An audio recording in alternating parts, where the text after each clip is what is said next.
믿음에서 쉽게 흔들리고 무너지는 상황에 처해 있는지, 요즘에 청소년이나 젊은이들을 보게 되면은 하나님이 잘 믿어지지 않는다고 하는 이들이 많습니다.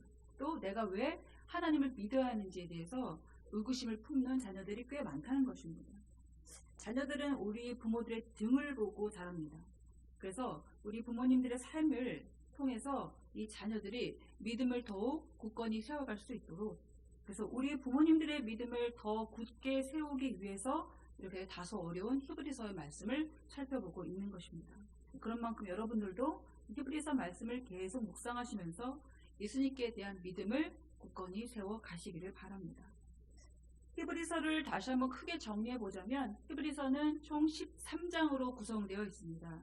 둘로 나누어 보자면 1장부터 10장 18절까지가 앞단락인데요.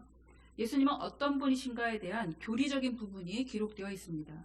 그리고 10장 19절부터 마지막 13장까지는 예수님을 믿고 살아가는 그 삶에 대한 실천적인 권면이 기록되어 있습니다.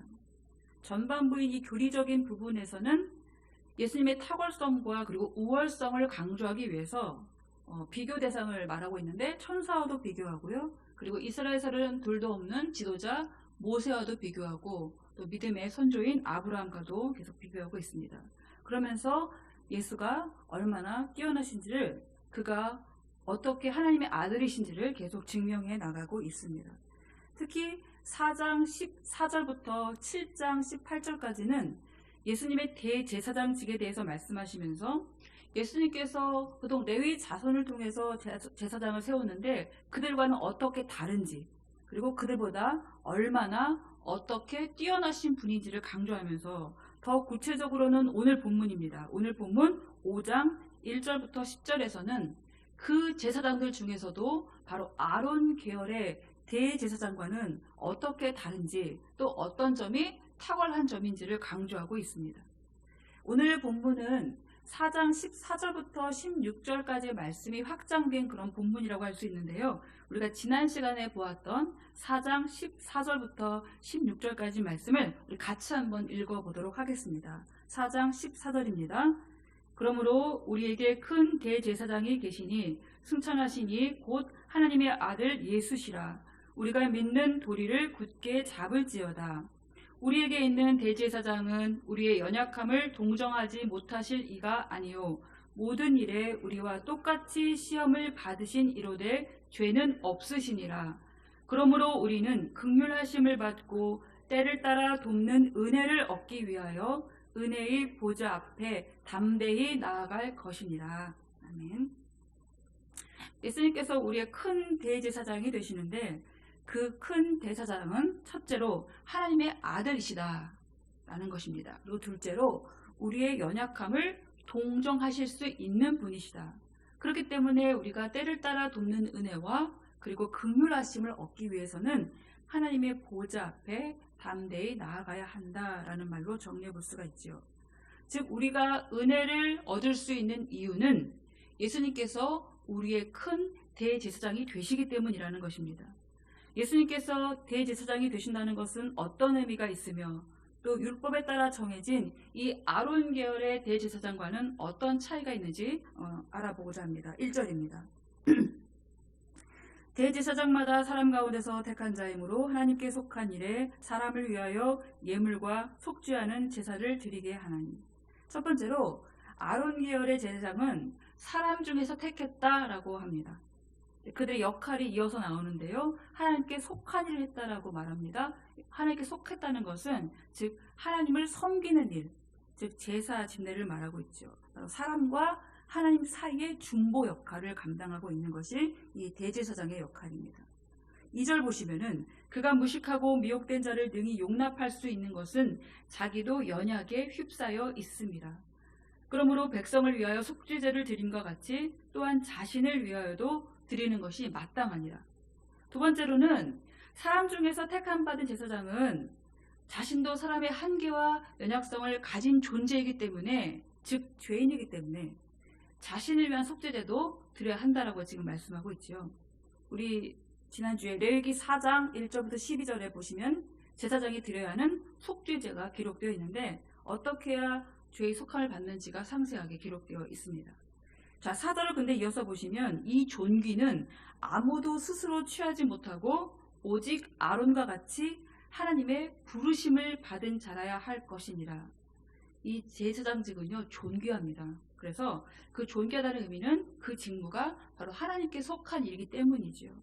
사람 중에서 택함을 받게 되지만 그러나 내가 하고 싶다고 할 수 있는 일이 아니라는 것이죠. 하나님께 부르심을 받아야 된다라고 말하고 있습니다. 정리하자면 율법에서 말하고 있는 대제사장은 첫 번째로 사람 중에서 택함을 받기 때문에 자신을 위해서 속죄제를 드려야 한다. 그리고 두 번째로는 사람 중에서 택함 받지만 그러나 하나님의 부르심을 받아야 한다라고 정리해 볼 수가 있습니다. 자, 그렇다면 예수님의 대제사장직은 이렇게 사람 대제사장과 어떻게 다른가? 5절입니다. 또한 이와 같이 그리스도께서 대제사장 되심도 스스로 영광을 취하심이 아니오. 즉 하나님께서 부르시고 정하셨다는 것이죠. 오직 말씀하신 이가 그에게 이르시되 너는 내 아들이니 내가 오늘 너를 낳았다 하셨고, 이 시편 2편 말씀을 인용하고 있는 것인데요. 하나님께서 친히 그에게는 너는 내 아들이다 라고 말씀해 주셨다는 것입니다. 그러니까 부르신 정도가 아니라 하나님의 아들이심을 증언하고 계시는 것이죠. 또 6절을 보시게 되면은 또한 이와 같이 다른 데서 말씀하시되 시편 110편 말씀을 인용하고 있는 것입니다.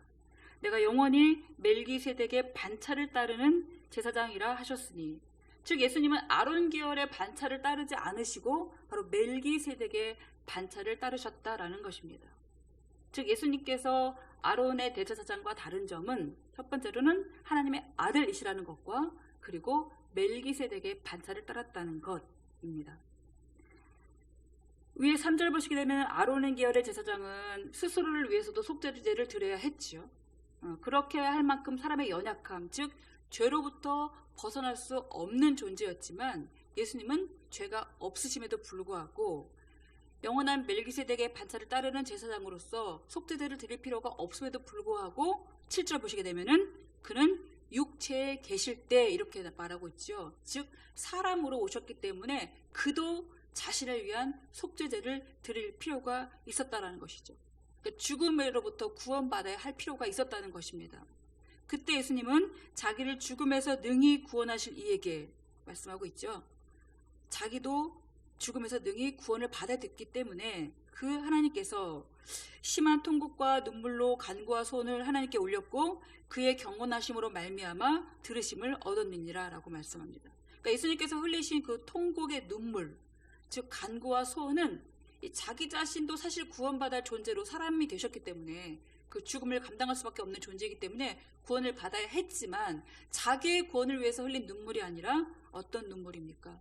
모든 사람의 죄를 위해서 흘리신 눈물, 바로 그들을 구원하기 위해서 아버지께 그토록 간구하셨다라는 것을 우리가 알 수가 있습니다. 따라서 그의 경건하심으로 들으심을 받았다라는 말씀은 그렇게 하나님의 뜻에 온전히 순종하심으로 이 땅에 오신 것, 이 땅에 오신 것도 순종으로 오신 것이죠. 또 죽음으로 죄의 대가를 치르신 것, 그리고 다 이루셨다라고 말씀하신 것, 이 모든 순종의 사건은 즉 하나님 아버지께서 보실 때에 합당하고 흡족했으며 그 아들을 죽음으로부터 구원하셔서 바로 하나님의 우편으로 앉히시기에 충분한 그 조건이었다라는 것이죠. 그걸 받으셨다라는 것입니다. 8절 보시면 그가 아들이시면서도 받으신 고난으로 순종함을 배워서, 즉 예수님도 육체로 오셨기 때문에 이 고난을 당하실 수밖에 없었고, 고난이라는 것은 즉 죽음이죠. 그리고 그것을 육체적으로는 피하고 싶었지만 피하지 않고 순종함을 배워서 몸소 배우심으로써 바로 우리도, 육신을 가진 우리도 결국은 순종을 배울 수 있도록 해주셨다라는 것입니다. 9절 보시면은 온전하게 되셨은즉, 즉 예수님께서는 그 모든 일을 다 치르신 거죠. 왜 내가 이 죄를 감당해야 되냐고, 내가 죄가 없는데 왜 이 무거운 죄값을 내가 지어야 되냐고 라고 이 죽음을 피하지 않으시고 그 극형의 십자가의 죽음을 다 감당하심으로써 온전하게 되셨은즉 이렇게 풀어볼 수가 있죠. 자기에게 순종하는 모든 자에게 영원한 구원의 근원이 되셨다. 즉 예수님처럼 순종하는 모든 자들에게, 즉 예수님을 믿고 하나님을 보는 모든 자들에게 바로 구원의 길을 열어주시게 되신 것입니다. 하나님은 예수님께 순종하는 자, 즉 주님을 믿는 모든 자들에게 이 구원을 주시기 위해서 바로 예수님께 이 사람의 모든 죄를 대속하는 이 속죄 사역을 감당하게 하시려고 바로 대제사장으로서의 사명을 맡기신 것이죠. 그리고 아론 계열이 아닌 바로 멜기세덱의 반차를 따르는 제사장으로 임명해 주셨다라고 10절에서 다시 한번 말씀하고 있습니다. 하나님께 멜기세덱의 반차를 따른 대제사장이라 칭하심을 받으셨느니라. 그러니까 하나님이 정해 주신 것입니다. 다 정리해 보자면 예수님이 아론 계열의 대제사장과 다른 점은 무엇인가? 첫 번째로 사람의 아들이 아닌 하나님의 아들이셨다. 또 두 번째로는 하나님의 아들이시면서도 사람의 육체를 입으신 이유는 바로 속죄제를 드리시기 위해서. 또 사람의 제사장과 다른 점은 스스로를 위해서 속죄제를 드리는 것이 아니라 바로 모든 사람의 죄를 위해서 속죄제를 드리셨다라는 것. 그렇기 때문에 자기의 죄도 속죄함을 받아야 되는 그 아론의 반차를 따르지 않으시고 바로 멜기세덱의 반차를 따라 오셨다는 것. 바로 이것이 아론 계열의 대제사장과 차원이 다른 점이라는 것입니다. 이 멜기세덱의 반차를 따랐다라는 것은 굉장히 좀 어려운 해석이라서 내일 더 자세히 말씀을 나누기로 하고요. 우리가 오늘 말씀을 통해서 더 깊이 묵상해 볼 것이 무엇인가? 바로 예수님은 하나님의 아들이시면서도 왜 굳이 육체를 입으셔야 했는가? 죄 없으신 분이 왜 죽음을 감당하셔야만 했는가? 이 전부가 다 우리의 죄 때문이다라는 것이고 바로 하나님의 그 극진한 사랑 때문이다라는 것이죠. 우리가 오늘 7절 말씀을 좀 많이 묵상하면서 예수님께서 이 하나님 아버지께 심한 통곡과 눈물로 간구와 소원을 올리신 것, 그것은 바로 우리 한 사람을 구원하시기 위해서 그 죽음의 고통도 마다하지 않으시고 아버지께 온전히 순종하신 그 사건, 우리가 오늘 그걸 좀 많이 묵상하면 좋겠습니다. 그러니 예수님께서 우리를 살리시기 위해서 죽음으로 온전하게 순종하셨다면 오늘 주님께서 우리에게 말씀하실 때에 우리가 순종을 마다할 이유가 없지 않겠습니까? 오늘도 주님께서 우리에게 말씀을 주실 때에 그 말씀에 순종하며 살아가는 우리 모두가 되시기를 간절히 바랍니다. 오늘 함께 기도할 것인데요. 오늘 7절과 8절을 깊이 묵상하면서 우리가 오늘 주님께 순종해야 될 것이 무엇인지 한번 생각해보는 시간을 가지면 좋겠습니다. 우리 각자 삶에서 지독하게도 내가 하나님께 순종하지 못하는 일들이 있을 것입니다. 그것은 내 의지가 굉장히 강한 부분입니다. 내 의지가 굉장히 강한 부분의 영역이고 또 때로는 내가 심히 상처를 받은 영역이기도 합니다. 그런 부분들은 잘 순종이 일어나지 않는 영역입니다. 오늘 여러분들이 잠깐 기도하면서 하나님, 나에게 오늘도 순종할 수 있는 하루가 되게 해 주시옵소서.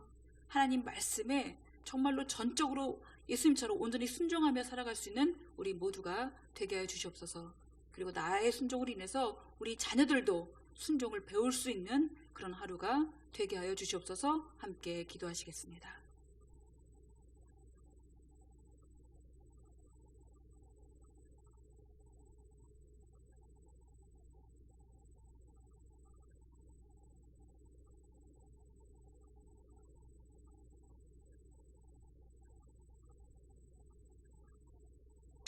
하나님, 우리가 잠시 묵상하며 기도합니다. 우리가 어떤 점에서 그렇게 순종이 잘 일어나지 않은 것일까? 순종하는 것 같은데 또 어떨 때 그렇게 우리가 하나님께 순종하지 못하고 또 믿음에서 흔들리며 계속적으로 내 의지대로 가는 그런 길은 어디인가, 또 무엇인가 한번 돌아보면서 오늘 하루를 주의 귀한 말씀을 묵상하며 살아가기를 원합니다. 주님, 우리의 삶을 통해서 특별히 우리 자녀 세대들이 부모님의 모습을 보고 믿음을 더욱더 굳건히 세우며 하나님을 향한 삶을 살아갈 수 있도록 인도하여 주시옵소서. 오늘 하루가 정말로 우리의 모든 가정이 하루의 수고를 다 마치고 돌아와서 함께 모여 가정의 예배를 드릴 때에 정말로 서로 감사하고 서로 기뻐하고 서로 복을 나눌 수 있는 그런 귀한 하루가 될 수 있도록 인도하여 주시옵소서. 우리의 기도 제목과 늘 함께 하시는 주님께 감사드리며 예수님의 이름으로 기도드립니다. 아멘. 우리 함께 주기도문으로 예배 마치겠습니다. 하늘에 계신 우리 아버지, 아버지의 이름을 거룩하게 하시며 아버지의 나라가 오게 하시며 아버지의 뜻이 하늘에서와 같이 땅에서도 이루어지게 하소서. 오늘 우리에게 일용할 양식을 주시고 우리가 우리에게 잘못한 사람을 용서하여 준 것 같이 우리 죄를 용서하여 주시고 우리를 시험에 빠지지 않게 하시고 악에서 구하소서. 나라와 권능과 영광이 영원히 아버지의 것입니다. 아멘.